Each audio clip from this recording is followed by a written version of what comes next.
Yeah. I mean, hey, you got it tied out at 4? It's 2:57, so we could go for pretty much just a full hour. All right, hell yeah. Yeah, grab the mic up close to you, and we're rolling. Nice bleached shirt, man. I gotta say, nice hoodie. Yeah, the guy who made it is a real degenerate, but he does good work.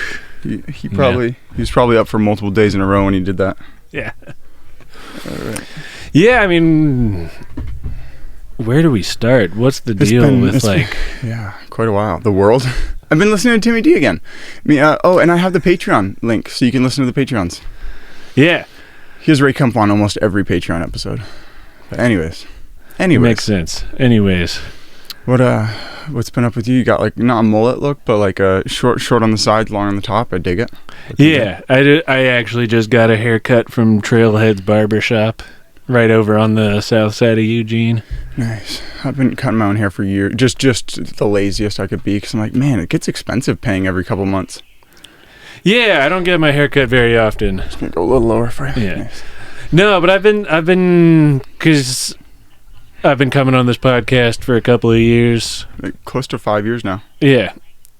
It's a long time. And I was thinking about, like, what is this podcast going to be about? Because I'm honestly in the least productive period of my life for a long time. Yeah. Okay. Like, I'm pretty much done with dirtballs. Yeah. Got tired of that.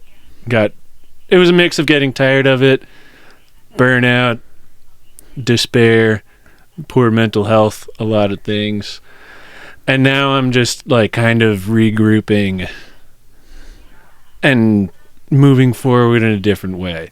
It was like when I first started doing dirtballs, I set out a 5-year plan of like, it wasn't so much of a plan as much as just wanting to spend 5 years doing dirtballs. Mm-hmm.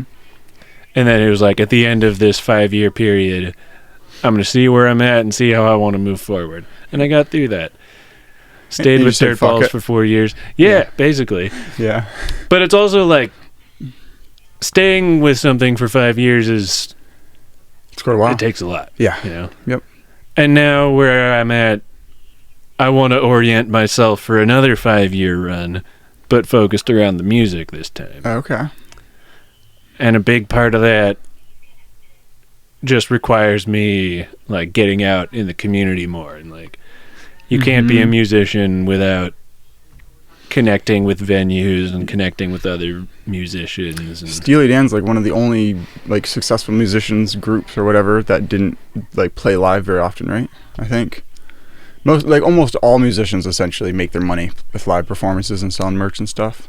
Yeah, I don't really know anything about Steely Dan, except that a lot of like 50 to 60-year-old they're pretty. They have a couple banger songs. They have some really good songs. But they didn't play live very often. They were just like really, really good recorded music.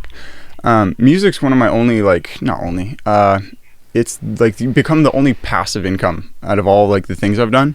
Like, and who would ever buy the book or screenplay? Like they didn't really make like maybe right when I put them out, a couple people got them, but it's not anything. But the music, every 4 months I get like a $50 check, or like once a year I get $300. Really? Yeah, just random amount from the album I put out like close to a decade ago. Wow. 7 years ago. If you're getting 50 off of the music you've posted, that's a lot of plays to get $50. I have no idea. I think it's using on Facebook, like Facebook Reels or something. Like it's being used. I don't know. When I go to CD Baby and like look, it's odd to see because I'm just like, who the fuck is listening to this? But it makes me want to put out all my half-finished music just as like one more album and be like, maybe. And that's what I wonder about, like who the fuck is listening to this music? Because I have, like, of my solo work or my work with Dan Vibe, who makes the beats for me, there's one song that has like 2,200 plays, and then one of my solo songs has like 1,500 plays, and I'm like, and then there was another one where we made a whole collab album with a bunch of homies. Nice. And one of the songs I produced the beat for got up to like 3,000. Cool. And I'm just curious, like, who's listening to this? How does this get in front of people's ears? Like, are we getting put on playlists? Mm-hmm. Is the algorithm just Loving you? happen. Yeah, does the algorithm love me? Does it? Does the AI love me? I hope the AI loves me. Wait, I was gonna say, does the AI or the algorithm love dirtballs? But you're not dirtball anymore. You're just Jeremy again. No, but that's the funny thing is like the reason I'm called dirtball is because of the dirtball snack that I created. But and this is a whole existential crisis I've been going through over the past 2 to 3 years. Basically, it's like if I'm not selling dirtballs anymore, who are you? Am I still the most nutritious rapper? Like, I'm the most unnutritious person. I mean, my God, man. The amount of Little Debbie's I've eaten in the past year is insane. Insane. I mean, I had Taco Bell for dinner last night. That's not very nutritious. Yeah, it's a high bar to set for yourself. You know? Yeah, and that's like, it was very youthful hubris that I was in when I created the whole Dirtballs thing and when I tried to create the ground floor of my public image. So and why should you be forced for the rest of your life to live with some decision you made when you were like 25 then, you know? Yeah, I was like 24, 25. We shouldn't be bound to the decisions we make in our youth. Or any time, like yesterday, even the decision you made yesterday, you should be free to. Yeah. It makes it so it's hard to name anything or like to start getting any stickers for any sort of like it makes it hard, but I've been in that headspace for a while where I'm like, I don't really like name, like there's no name brand for the clothes. There's no like, you know, really much of anything for anything. Yeah, I mean, you could slap a sticker on that says the Good Tiger, but at the end of the day, you're just trying to make dope clothes. Yeah. Which you do. Like, I want to say this to you. I've worn this hoodie pretty much every day since you gave it to me. Score. And then the hoodie that I got from you to give to my friend, she wears it not every day, but like 2 out of every 3 days, basically. Baller. She loves it. I love it. That makes me happy to hear. Yeah. Yeah, good clothes really hold a special place in people's lives. I didn't really recognize it, and then I'm like, it's just become apparent that I'm like, it's one of the things people like, one of their items they really care about is like, whatever piece of clothes they have that fits them well and they like, it becomes like a vital, like a part of your life. I'm like, that's cool. There's a Seinfeld thing, he's like, I call this shirt Golden Boy. It's like his favorite shirt. I'm like, that's hilarious. I love it. Yeah, and that's a cool, excuse me, that's a cool avenue to like, because a lot of the things we do give us a way to insert our energy into someone else's life. And clothing is a really powerful way to do that. It is. Because people wear clothes every day. Buddy came by a couple nights ago. That whole bin is the ones he picked out. But he wants some screen prints on them. So today or tomorrow I'm going to be screen printing all those. Yeah, like the same buddy from all that stuff. He came. This is his second purchase of like. It's so funny. He wants things that no one. He wants outfits that are completely matching, like sweatpants, shirt, and a hoodie that are all the same color and they bleach to be the same color. And I'm like, I don't have very many of those. Like I have a couple, but it's an odd thing. It kind of makes sense for him from what little I know about him. Yeah, I mean he's stylish, and I'm like, but like it's almost too much for me a lot of the time. Like right now, I'm kind of actually funny enough wearing matching. I know, it looked like you were matching when I walked in. It's a rarity though. But yeah, you need one piece that's like different and no bleach to like break it apart, I think. Yeah, I mean, do you ever see yourself like styling people? I've never even thought of that as like an idea. Being a stylist for musicians or public speakers. I don't even know how I'd start to get into that, because I assume like a lot of musicians and public speakers would be like want to do themselves, you know, but maybe not. I mean, some do, some don't. Some people are just not good at fashion. Like it's perfectly possible to be a great musician and dress like shit. You know, I feel like there's a lot of people in the world who just don't think about it. Yeah, I used to not think about clothing at all until about 9-10 months ago. Didn't even think twice about it. I got all the Yeezy shoes. I started liking shoes 2 years ago, and then 1 year ago I started liking clothes too. Was that only 2 years ago you got into the Yeezy shoes? Yeah, it was last March I got my first pair. Yeah, time, the way it ebbs and flows is very confusing to me. Me too, man. I mean, especially lately. You said you're in the most unproductive period of your life. I'm in the most... Well, I guess the most unproductive might not have been the right way to put it, because I've been doing a lot of introspection, and I've done a lot to try to set myself up for this next 5 years of going after the music. Yeah, that's a big goal. A big, saying I'm going to dedicate 5 years of my life to this thing. Yeah. Yeah. I mean, and that's like, I didn't get particularly financially successful from pursuing the dirtballs, but I'm glad I dedicated a 5-year chunk to that. You saw it through. You said, yeah, that's cool. Having it planned out's an interesting idea for any sort of like hobby or passion. I don't know if I've ever done it. I've always done it like, well, I'm going to do it today. I'll reassess tomorrow. And then the ones that stick. The ones that don't. Like that's how clothes and the podcast, like that's how each thing's kind of gone. But it'd be really easy to have a specific kind of like, I'm going to reassess in this long. I kind of like it as an idea. Yeah. Yeah, it's like, especially for me, because even within the 5 years of getting after it with dirtballs, I get very easily distracted. I get excited about random things, especially like crypto was one of the things I got super excited about for a couple of years. Not even a couple of years. Are you still in it for this big bull run? Oh, I'm in it. Like XRP has been my big gainer. Nice. But I sold all my crypto 7 or 8 months ago. It was unfortunate, but had to happen. I sold them at a gain, but it's like, as long as you made money. As long as I made money, spend all the money. All my money. Okay, this is like where I was going with saying like you're not unproductive right now. You're in these big formative foundational decision period, but you have nothing to really show for it. But it's more of like, well, this will pay dividends over the next 5 years, to set it up right. I'm at my brokest period I've ever been. I've always like had enough to pay rent and stuff, but now I'm like actually like, holy shit. I'm like in debt. I'm like, it's an interesting concept. But then I'm like, I don't want to make it where I'm like, now I'm in a rush to sell the clothes. But the world's not doing well in terms of like finding videography clients and like stuff like that. I'm like, the world's suffering. The world's essentially like a lot of people are at their worst right now. Definitely. I mean, I feel like on one of our past podcasts, I brought up the fifth turning. You're familiar with that concept? No, it's like there was a book somebody wrote about it's like 25-year chunks in 100-year cycles. Okay. And it's one way of viewing and interpreting history. And based on this theory, I think we have like 4 or 5 more years left of the crisis period before we get back into the good period. Can't wait. Yeah, so it's going to get worse for a little bit. Yeah. You think things are bad right now? Oh.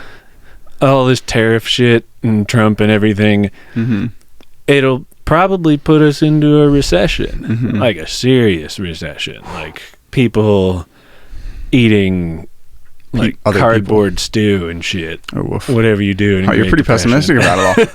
No, but I'm optimistic in the long term because I think everything will get better, but it's going to get worse before it gets better. Yeah. In our lifetime right now.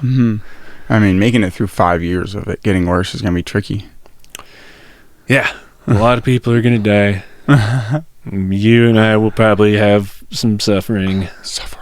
I'm just lucky that I'm where I'm at. Cause yeah, you're at a pretty dope place. When we met, you were living in town, killing yourself with alcohol. Yeah. And now you're out in the countryside with a partner, doing what you love. Beautiful. Yeah. I mean, when we met, I hadn't quite gotten into the deep alcoholic period yet. It was right after, like, we filmed the cop skit. Yeah. Yeah, man. Well, I think during the cop skit, that was, like, the beginning of it. Yeah, yep. But, yeah, I'm out of that now. I still drink, but You can handle your drugs. What? Or you can handle your alcohol. Well, I think part of it is having this wonderful partner who I live with. Nice.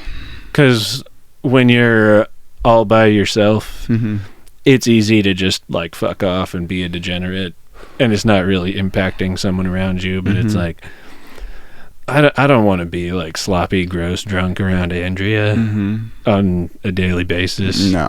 Like from time to time, it's fine. Like both of us get chilling. Both of us get too fucked up. Riggedy wrecked. Yeah, and I guess if anyone's listening to this and wants to take anything out of it, it's just have people around you who you care about. Mm-hmm. Do your best to get towards that. It's been something that me and Kenzie have been talking about. Like, it's odd that we're a generation that doesn't have really religion, community, culture, almost even family in any facet. Like, we just have no form of like people that it's like, oh, that's worthwhile in and of itself to hang out with that person, keep a relationship going. It's kind of just like, well, you don't really have a lot of time because you should be hustling, you know, like. Yeah, but hustling for what? Just to make yeah. more money for Amazon Web Services? Yeah. And there's a lot of people I know who are doing really good work to try to create new community structures like that. Mm-hmm. Like people doing psilocybin ceremonies, mm-hmm.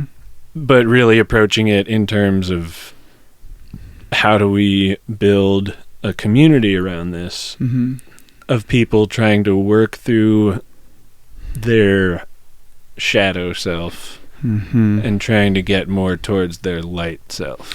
It's always rough or like interesting and tricky to start a group of people who have trauma, like be like, oh, then we're all going to overcome it. Because it's like if a couple don't, or like it's essentially a group of people who have some random parts of their life that will cause them to act in a way that's like not kosher, you know, like, mm-hmm.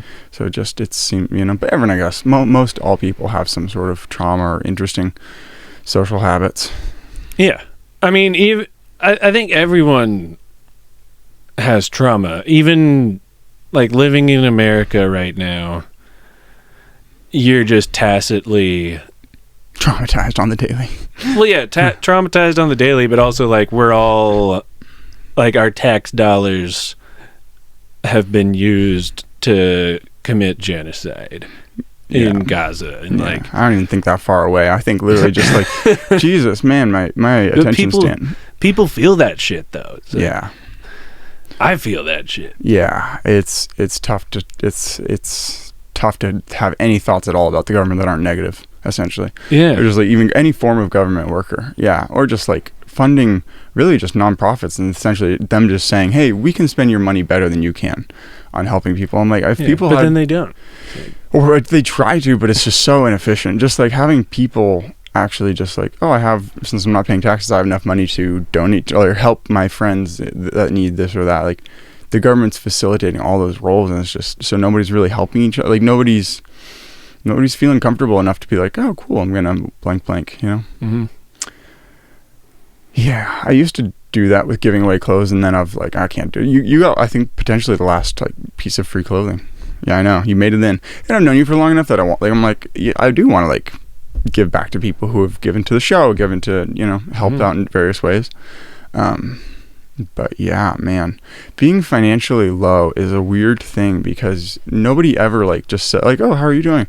Rough. And I'm like, honest to God, I'm grateful that like, oh, one of my big like things that aren't good in life is financial. It's way better than Caleb has cancer. He's just had surgery. He's going to start chemo. Like, I'm grateful that my problems are financial problems in the big scheme of things, you know, but it's still something that's not commonly talked about, not common, like openly, like people don't tell, like it's odd. Lately I've just been trying to just like overcome it and just be like, I just tell people I need help. Like, hey, like I'm doing fine mentally, but I'm not doing the best. Like, I'm like, oof, like things are tight. And it does weigh on you. Like finances can weigh on you a little bit.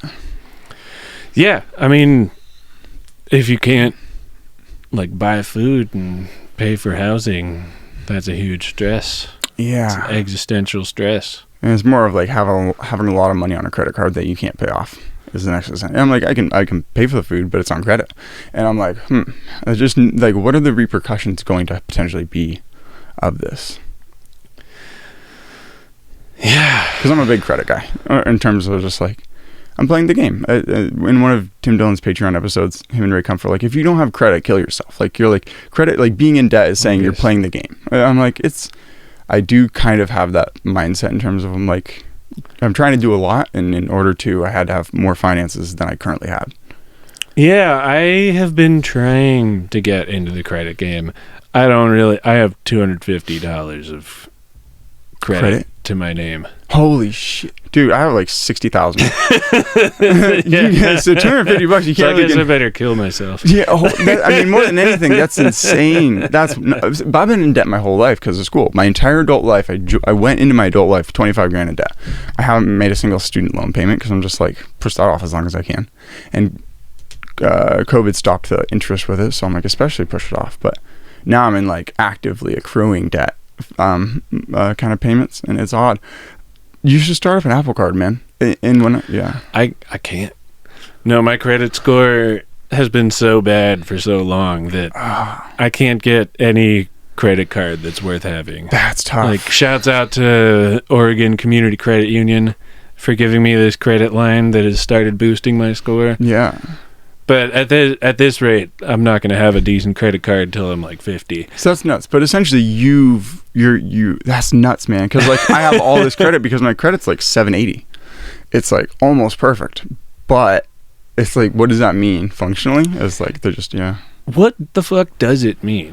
I don't know. Like this whole these people are just doing esoteric money magic.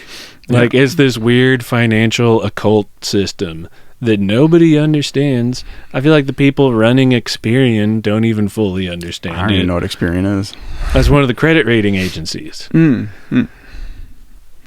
like I don't even have credit, but I know about Experian. Yeah, and you funny. have credit and you don't. I don't. I just go to Credit Karma and it shows 2 different like unions, and so I assume one of those is Experian. I don't know what the other one is. It's like there's like 3 of them, and Credit Karma shows you the 2 less important ones. See, not only and I've heard of those. Experian is not in Credit Karma. It's hilarious. Like I went to the bank that gave me the credit line because Credit Karma showed me that I had a good enough credit score to get a better credit card. And then I went to the bank and they did an actual credit report, and they were like, nope. And it was like 80 points lower than what Credit Karma showed me. That's tricky. They really also just based off your income, and when I was younger, I maybe inflated because they didn't say how much money did you make this year. They say how much money do you hope to make next year. I'm like, I am an optimistic guy. How much money do you hope to make? Or do you expect to make next year or something like that? I hope to make $3 million next year. And I didn't say quite $3 million, but I definitely went, and that's how I got. Like, I mean, my Apple Card's $26K, my OCCU line's $20K. Like, it's crazy, and I'm like, they're not going to close the credit line. So I'm like, I have that much runway, but it's just getting into debt that I'll eventually have to pay back. Or I'm like, man, should I just really run it up and then just go bankrupt and then have my credit like rebuild? Because people say you can rebuild from bankruptcy in like 10 years, and they wouldn't take clothes. They'd take a car or a house. I don't have a house or a car. So what are they going to repo? You can't use all the clothes as collateral. And like, how would they like clothes aren't something they're going to repo, and that's like essentially my investment, or like that's where I sold my crypto and I sold my stocks. And I put it into clothing because I'm like, man, just the financial system. Like, I'm more or less, I was also expecting a recession. I still kind of am. And I think crypto is going to, funny enough, be tied to it, even though it should be kind of the opposite. So essentially, I'm just like, it's a time where I didn't feel good keeping my money in cash because of inflation. Didn't feel good keeping it in stocks because I'm just like, I don't know, tech companies are the worst they've ever fucking been. Dude, on the daily lately, I've just been like, Apple sucks now. And I switched like my things on my Google Fi. So, that's the tricky thing. Okay, so you and Caleb both paid up to the new year for the phone bill thing. But I feel so bad texting someone with I feel so bad texting the group chat and being like, hey, do you guys want to pay, like re-up and pay for the new year, or like any amount of, like, because I'm like, that man can't. He was in the hospital. And I was just like, I can't text to ask, like, but I'm just like, I don't have any money, so it's the trickiest, So if you'd want to help me, just You guys doing a pod? We're doing a pod. Yeah. I mean, the third mic's there pretty much. You can just plug it in, have a joiner part way in. Maybe I'm heating up some soup. Nice. Yeah. Got the soup game. We want to be in our least productive period and making these big like changes and formative decisions, but it's just tricky being like, so the first couple years of our business, we had like a big enough client that like, cool, like we weren't doing getting new client acquisition. We weren't doing client acquisition, and now it's like 24/7. You should hypothetically be doing something to find new clients, and it's just exhausting. Yeah, I mean, if you're if you're in the marketing business, you got to be constantly marketing your marketing. Yeah, and I want to move away from good marketing works to just good money, or just because most of what we do is production. We do video and photo and stuff like that, And marketing is such an ugly word. People hate. I hate. Everyone wants to think that they shouldn't have to market their music or business. Nobody wants to market. No one wants to spend money on marketing. I'm like, I don't even. So I understand.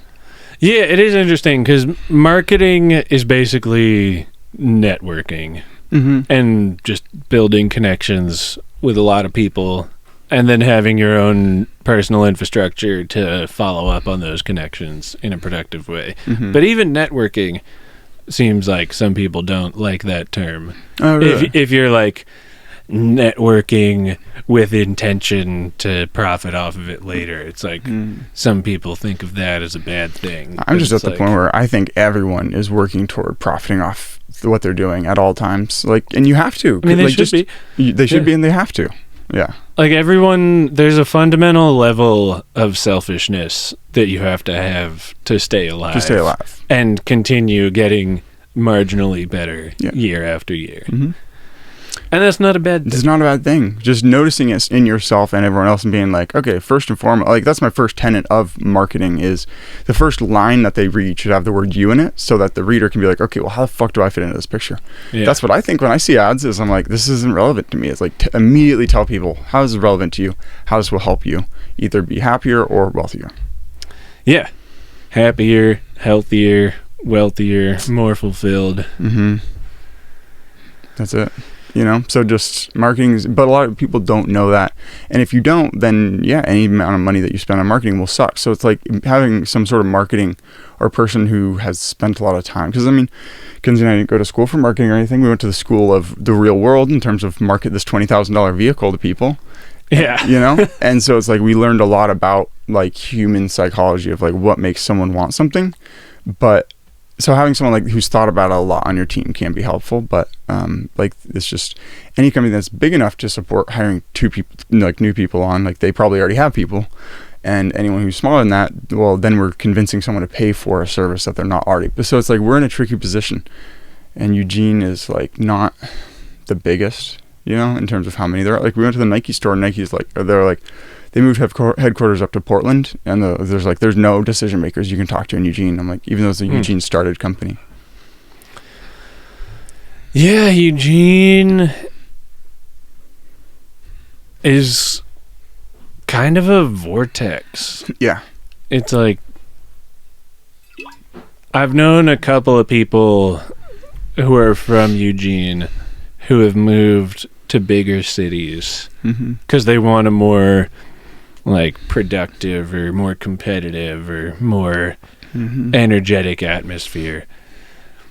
And that is kind of the interesting thing, even with the music. It's like obviously people in Eugene like music, but we had the Big Dirty here, which is one of the coolest venues I've ever been to, that just shut down. And I know part of that was because of like personal and health issues going on with the people in charge of it, but it's also like, could the Big Dirty not make enough money to keep itself viable in Eugene? Yeah. Same with Joanne's Fabrics is going out of business in a couple months. Chow, that best burger I've ever had. They're going out of business? They're already out of business. You can't go to... Shit, dude, I learned about it the last week, and I'm like, cool, I'm going to go next week. And I called him, he's like, we closed 2 days ago. I'm like, I couldn't even get a last Chow burger. How did that play? It's like... Well, I mean, they were a little too bougie, even for downtown Springfield. But burgers are like 10 on the minimum dollars now. Like fast food's even pretty expensive. So paying $20 for like the best, like a burger that's like way bigger and better than any other burger. I'm like, I found it to be fairly priced. Things are expensive these days with inflation. It's like inflation by like, it's like a $20 burger compared to like housing prices. It's like, it's a $20 burger versus 10 years ago versus a house 20 years ago. It's like the house has gone up way more than the burger price. Yeah. And that's what really impacts people's lives is housing prices. But yeah, are you kind of living where you like, are you looking forward saying I likely can't afford a house or to have kids? Or like, what's your thought on those two like life decisions in terms of financially? Well, I think if we were to have kids where we're at right now, I think we have enough community support around us to make it work out well on balance. That's great. I don't know if I'll ever be able to buy property. I would love to own a strip mall or something like that. Mm-hmm. But that's a lot of money. It's a lot more money than I've even come close to making. But you'd buy it on credit anyways, but... If I could. Yeah. Yeah. But you start up a business and it'd be the business likely, but like LLC or something. Yeah. I mean, and by the time I'm 40, like over the next 9 years, I can make the decisions that will put me in that place to buy significant business property. But and you think music will get you there, or that's your hope? Yeah, a mix of music. I mean, yeah, I've never... I think in general, I'm not the most financially disciplined person. How so? I mean, I make stupid purchases and... Like, well, I mean, don't save enough hypothetically, money. it'd be easy to look around and say, like, think of clothing as a stupid purchase, you know? Especially because I don't really want to sell it. Like, Well, but I'd like to keep all of this. every piece of clothing in this room could make you at least $20 Yeah, that's true. at the minimum. Mhm. But I'm just talking about, like... What's a stupid purchase? Yeah. Like, it's not like you buy a boat or something. Well, no, but I mean, if you spend enough money... If you think about the amount of money... Like, when I was in my dark drinking phase, if you think about the amount of money I spent on alcohol in a year, that's probably enough to... That's at least a down payment on a decent car. Yeah. Mm-hmm. And it's like, it's not even stupid big purchases. That's the scary part. It's just the small daily life. Yeah, it's or the addictions, or...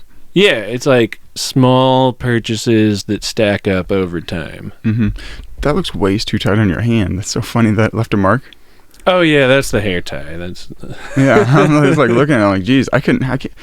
I like the idea of jewelry and tattoos and stuff, but I'm like, I get so uncomfortable with, like, I've realized what I am instead of, like, because I'm like, all the people who have like a tenth of the amount of clothes I have consider themselves clothing designers or whatever. I'm like, I'm not. I'm a comfort researcher. I'm researching comfort. I'm like, I want to know why some clothes you put on, you're like, oh, I just feel bad, and why other clothes you put on and you're like, oh, I'm happier. I'm like, I just like feel better. I'm like, okay, so just learning about that, because not a lot of people do. Yeah, and that's a big part of why I picked that hoodie for my friend. Is like, I felt it, and I was like, yeah, this is one of the softest garments I've ever felt. I love it. I don't remember what you got for them. What color was it? It was like pink and orange. Okay, I do remember. Red type color. Yeah. Lighter, really light. Okay. Yeah. Like this thing going up on the far right there. Yeah, something like that, Yeah. but brighter. Okay, cool. Nice. And yeah, that's... I mean, do you think 100% cotton clothing is sustainable for the masses Oh yeah, absolutely. for the future? Absolutely. Because I think everyone should be wearing clothes that feel this good. That's why, like, I've barely taken this fucking thing off. Partially because it's so cold lately, but it also just feels so good to wear. I love and it. I hope the rolled sleeves don't offend you, but Why would they? I don't know. I have somewhere to cut the sleeves off, like, you know, like, and like what I'm wearing right now, I'm like, I got a bunch. Feel this? So it's double layered. Yeah, the So double it's- layer is cool. So they're like they go to really high end quality, and just like, but it feels so hard charging a lot for something. But the other reason I haven't sold it all is because I'm like, well, I wouldn't sell this for anything less than a lot. So it's a tricky kind of conundrum. So just be like, but I just don't want it to be like, oh, like just bougie clothes. I don't know. In a perfect world, I'd be able to just continue giving away clothes for free, but I don't think it's possible. Because I'm In a like, perfect world. But it's also like you can give stuff away basically on credit. I feel like for a lot of human history, people have gotten by just on like favors basically. It's like, I'll help you plant all these crops outside your house, and then later on help me build a fence. you'll help me build the fence, or like mend a hole in my roof. And we have like none of that anymore. Very little. Yeah. It's our society is not based around Physical labor first off too, like on a different note, but like we don't do like, so everything's digital, and That's digital true. isn't really enjoyable for the soul, so it's hard to like do favors for people.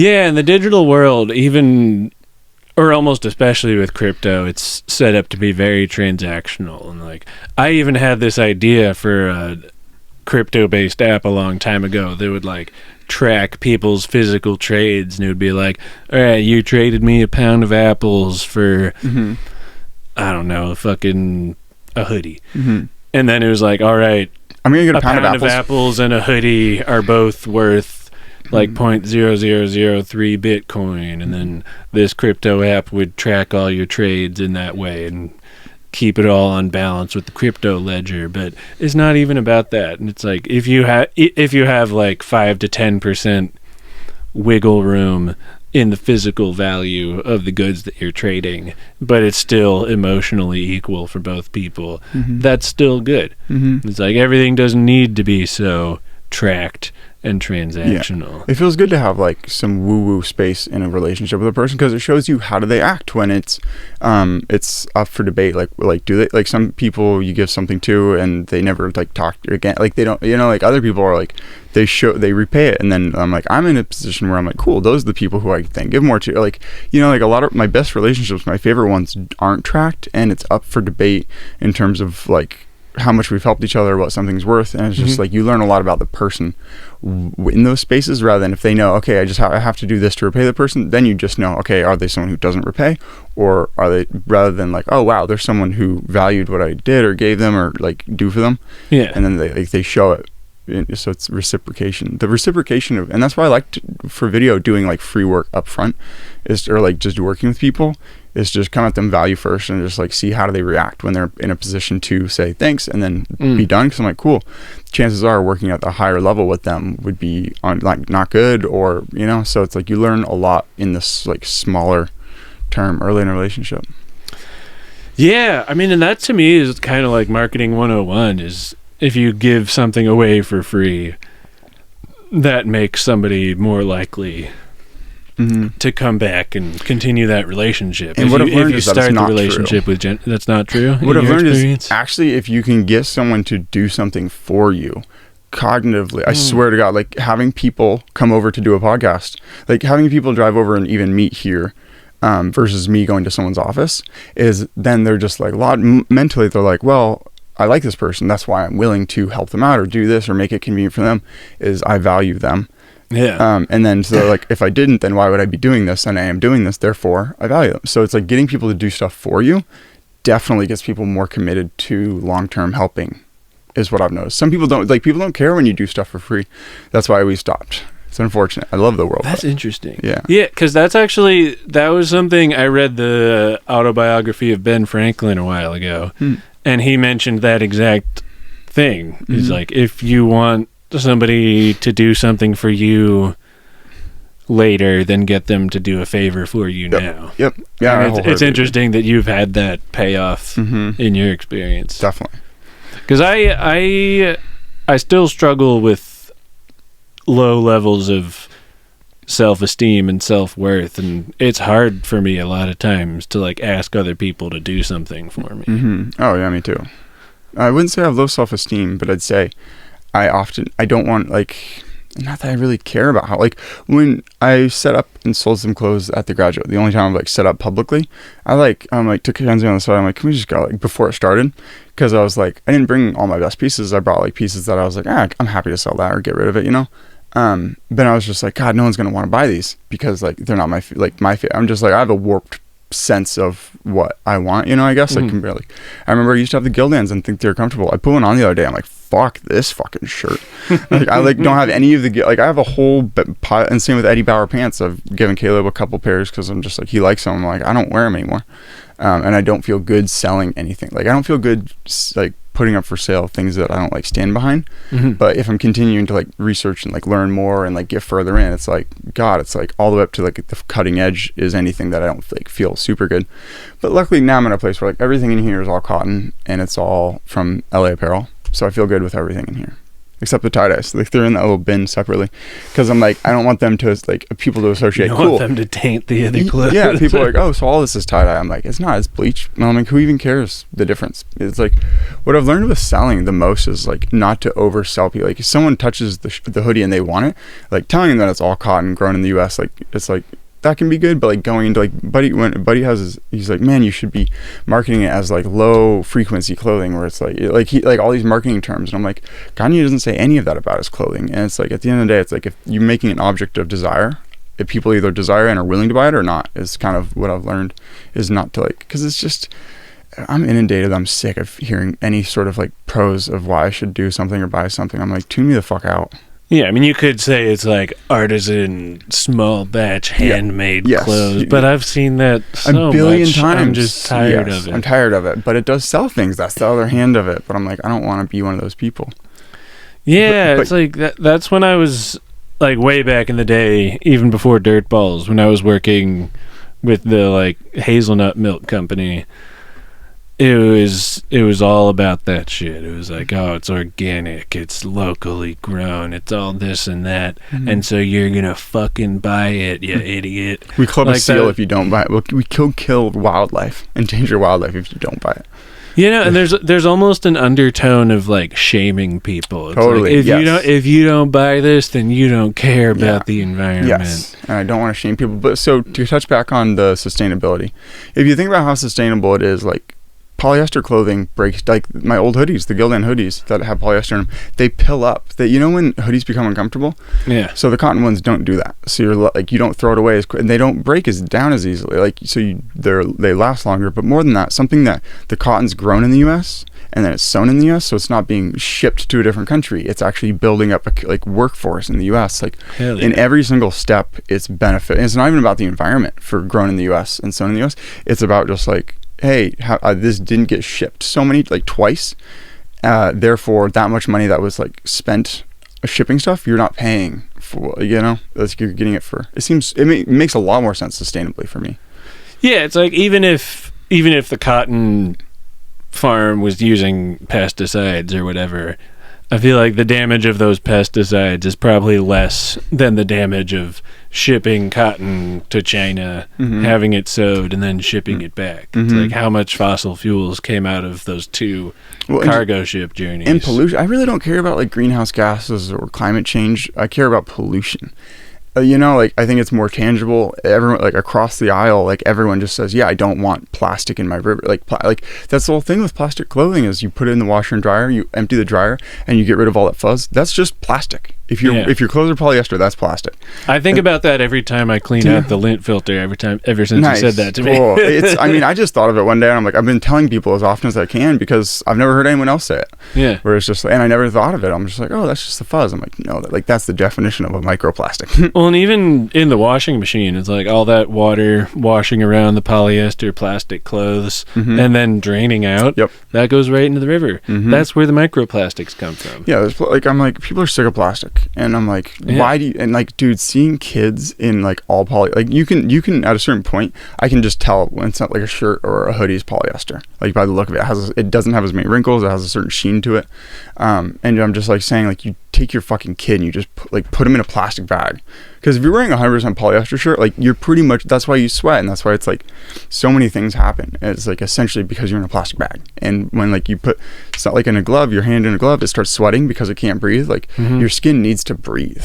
And so I'm like, these kids are all, I mean, it's been something I've been reoccurringly telling Kenzie, is I'm like, I was uncomfortable. I was in like constant discomfort for the first 26 years of my life, like, until all of this. And that's why I'm so like, my heart's behind it, is because like I was like naked quite often when I was at the house, because my feet would be freezing all the time, and like, or like, because I was wearing polyester socks, because that's what Costco sells, and I didn't, it's like, if you put your foot in a plastic bag, it's gonna fucking sweat, and like, it just, I was in a lot of discomfort for a long time, and now I'm not. Now, like, my feet are warm and they feel great all the time. I don't have upper neck pain, where I used to always like tweak with and fuck with shit.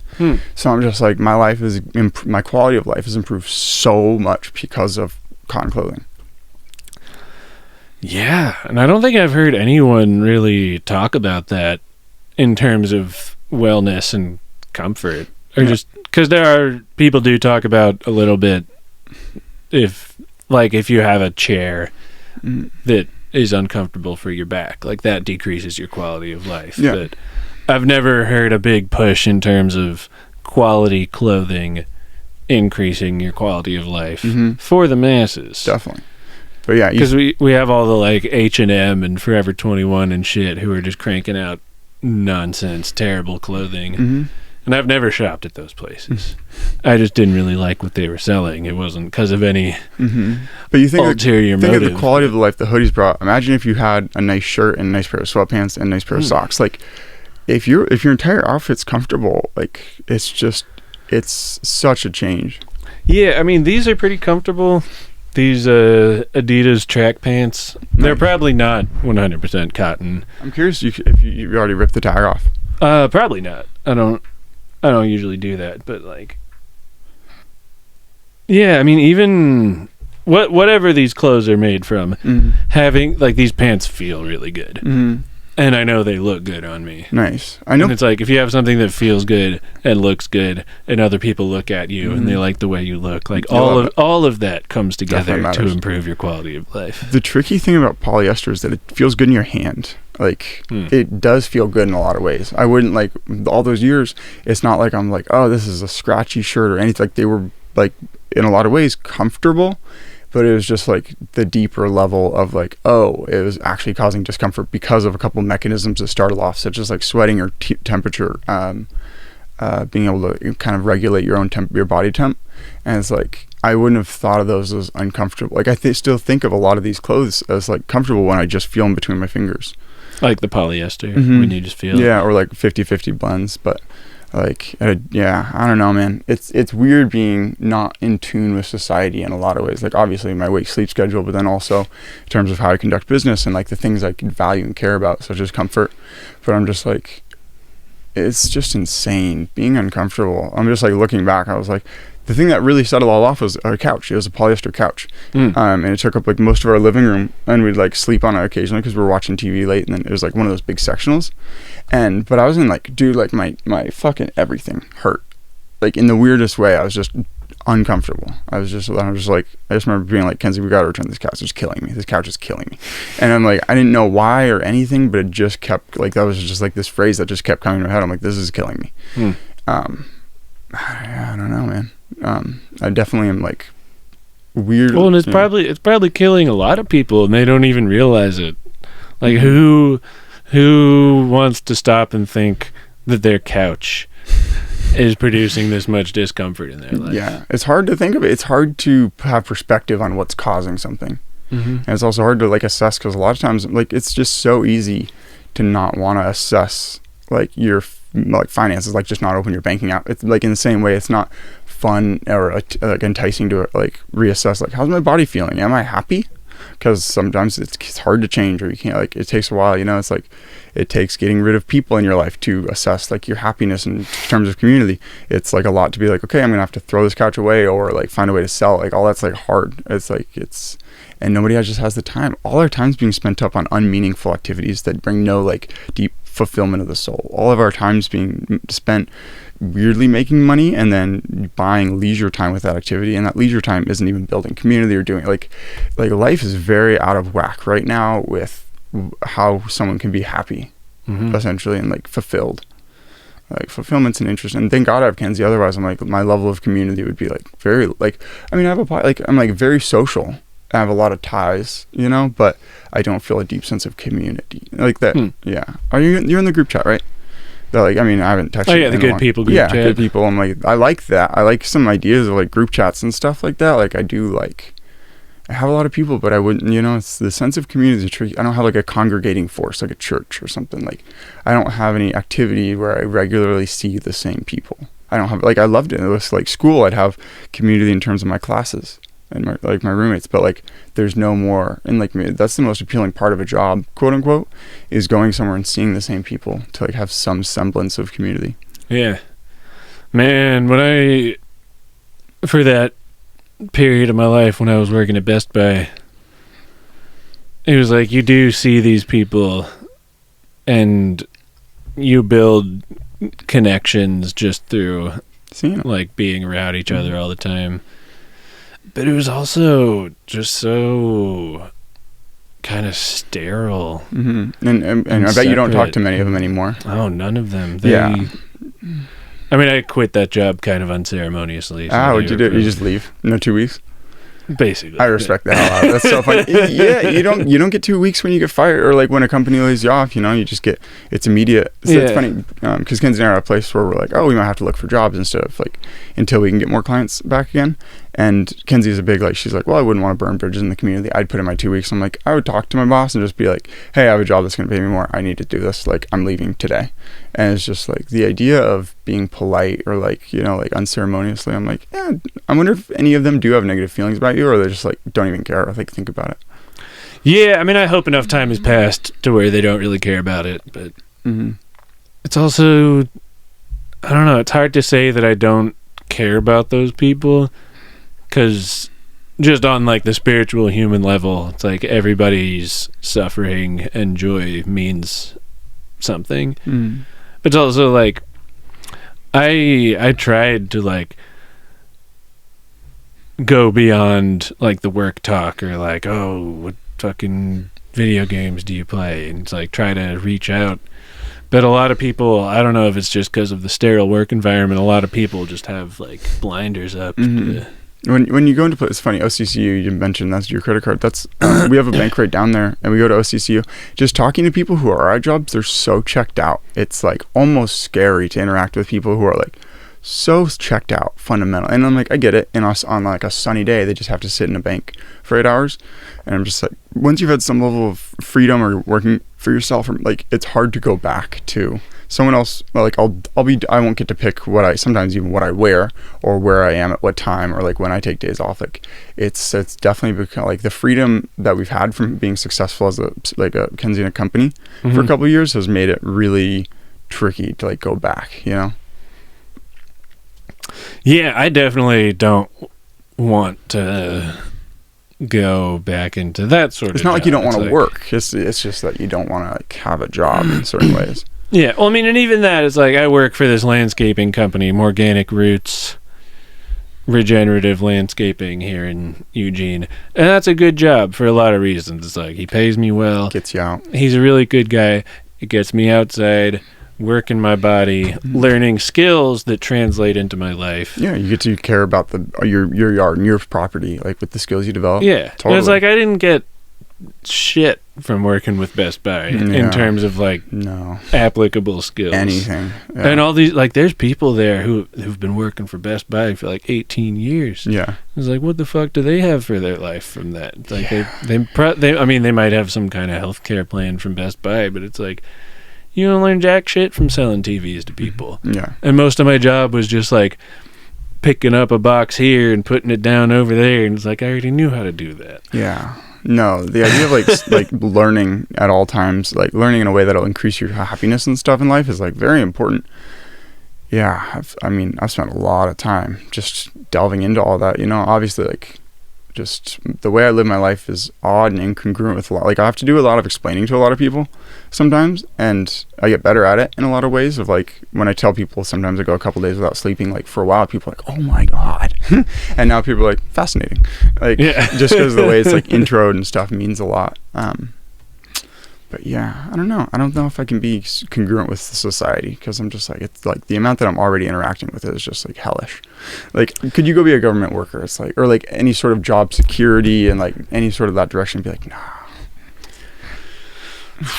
I mean, I feel like even if I wanted a government job, it'd be hard to get one. Yeah, I feel like just the amount of hoops I would have to jump through to I feel unhireable in a lot of ways. Convince them to take me would not be worth it. No, I feel like the majority of jobs I've gotten in my life have been from person-to-person interactions, but like applying for jobs these days. I remember a couple of years ago I applied for one at the U of O, and I went in person to just be like, oh, hey, I just want to like introduce myself, shake my hand. They're like, this is not allowed. Like they were upset with me that I did it, because they're like, it's unfair to the other candidates who aren't like whatever. I'm like, what the? It was so weird and ugly that it was we've never met like the owner of this house or our landlord. It's all like when we get shown the house, there was just a thing on the front door. We got a key. We got to look at the place. But like we've never met anyone. We've just been giving our money to like this website.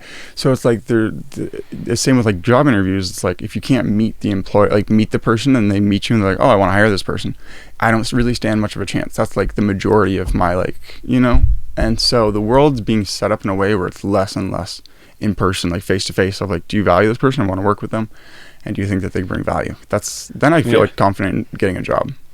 Well, that's part of why I like working for this landscaping company. Is like, it was a job. First, my friend started working for him, and he got referred to this guy through one of our other friends, and then like he brought me on board. And at this point, it's like, I know this guy. I've been to his house. I've met his family. Mm-hmm. One of his kids gave me like a bookmark she made as a school project. Nice.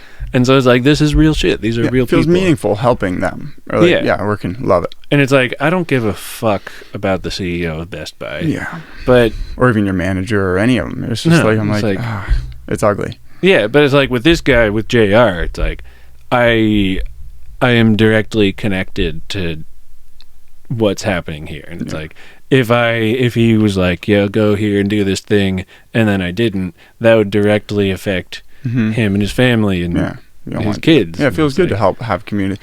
We have like 5 more minutes because you have a heart out to talk, and you want to put music at the end. So let's bring it to talking about community, about music.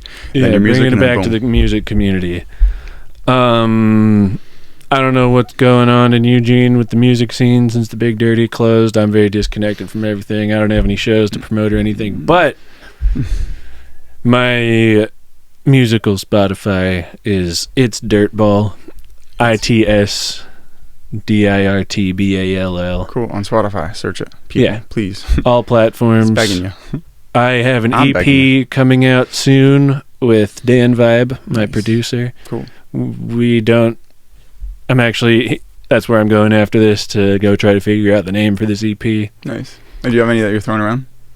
Yeah, I mean, A Day in the Life with Dirtball, start your day, with Dirt Vibe. Start your day with Dirt Vibe, daily routine, something.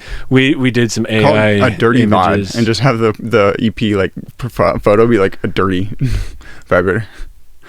The dirty vibe. Not a bad idea, honestly. It's a pretty bad idea. You can be honest. It's a pretty shit idea. Could be worse. People would see it and be like, gross. But like people would notice it. People would notice a photo of a dirty vibrator. It gets the people going. Yeah, people Nobody would click knows and be like, what it means. people would be like, I have to click like dirty vibrator, and it's like a picture. I would click and be like, what is this? Because everyone wants to look good. Everyone wants to be clean or their best or whatever. A lot of the time. So like, I've noticed going not that direction is an interesting thing. Like just talking openly about like my finances are not stellar right now. It's an interestingly appealing thing to not hear. It's like, great, another person saying like, oh, they'll teach you all the secrets and guru help to like being. I'm like, I'm done. I'm sick of it. You know. Like, yeah, I guess if we could leave this on anything, it's go look up the song "Comet Strip" from the Connecting Constellations EP. Maybe we can put a link in the description. I do no descriptions anymore. This episode's going to be called 157 semicolon Jeremy Dirtball or something. Just hell yeah. I've been doing no description, no anything, because I'm like, otherwise it's harder to put episodes out when I know I have to I have to write something, and I have to get a photo, and I have to come up with a title. I'm like, those are all decisions. I'm like, I just don't have the time for those decisions in my life. But it's really important to me, and I do like documenting conversations with friends at different times in my life. So I'm like, how do I get the value out of the purpose behind what I want to do? But I'm like, my goal, because I don't really promote the show or anything. Like the goal isn't like I want a bunch of people to listen to it. There's just like an archive of your life. Yeah, documentation archive, and it's like there is some fun, interesting episodes and stuff. But like I don't ever want to have ads on it. That would dirty it. So I'm like, what's the point of getting more people to listen to it aside from like having a network? This episode is brought to you by Johnson & Johnson. Episode is brought to you by Dirtballs. Good luck finding them. So like, what was that like, just essentially closing down with the elephant place and saying, don't manufacture these anymore, and being like to the stores like, hey, this is the last of the stock? It's just you have 1 minute. I don't know. It's just a matter of having the discussions.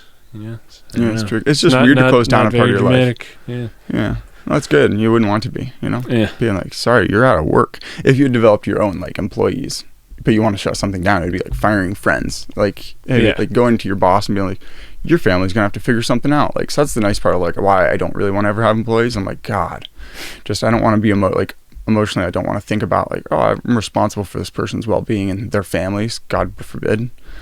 Because I like switching things like on a whim, you know. Yeah. So, yeah, hopefully I'll have it all figured out in years, and then I'll be able to look back at this conversation and be like, what an idiot I was. But I was on the right track, you know? Yeah, hopefully. All right. But yeah, stream Comet Strip, and we're going to close this out on an unreleased song, just a piece of the music I've been working on. Righteous. Goodbye, everybody. And music starts